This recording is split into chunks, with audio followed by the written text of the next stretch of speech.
Hello বন্ধুরা, আমি তনিমা চলে এসেছি আবারও একটা নতুন ব্লগ নিয়ে। তো সেই দিন চলে গিয়েছিলাম একটা বার্থডে সেলিব্রেশন বাড়িতে। তো ফাইনালি পৌঁছে গিয়ে আমি তো দেখে অবাক, মানে এত লোক আর খুব সুন্দর পরিবেশ ছিল এবং থিম ডেকোরেশন খুব সুন্দর করেছিল। তো সেখানে আমি গিয়েছিলাম আমার একটা পিসির ছেলের বার্থডে বাড়িতে। ফাইনালি কেক কাটার পর্ব শেষ করে আমরা কিন্তু একটু ঘুরু করে নিচ্ছিলাম। আর বন্ধুরা, এত লোকের সামনে ভিডিও করতে না আমার খুব লজ্জা লাগছিল। মানে আমি ভিডিও করছিলাম, সবাই আমার মুখের দিকে তাকিয়েছিল।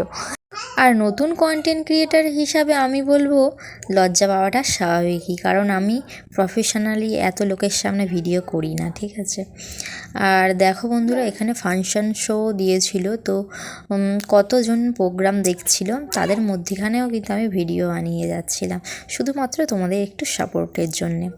তো একটা মকটেল উঠিয়ে নিলাম অবশেষে, অতটাও আমার ভালো লাগেনি।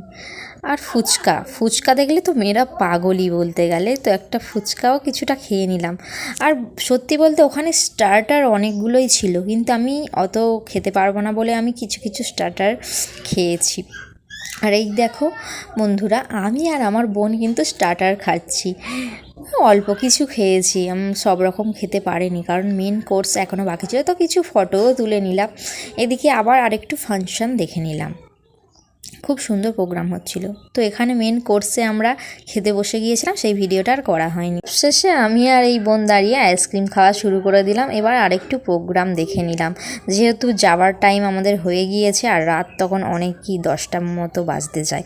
আর তোমাদের উদ্দেশ্যে একটা বলবো বন্ধুরা, আমি হচ্ছে নতুন কন্টেন্ট ক্রিয়েটার, তাই আমাকে একটু সাপোর্ট করো। তোমাদের একটু সাপোর্ট আমাকে আরও ভিডিও বানাতে আগ্রহী করে তুলবে। তো টাটা বন্ধুরা, আবারও দেখাবো অন্য কোনো ব্লগে।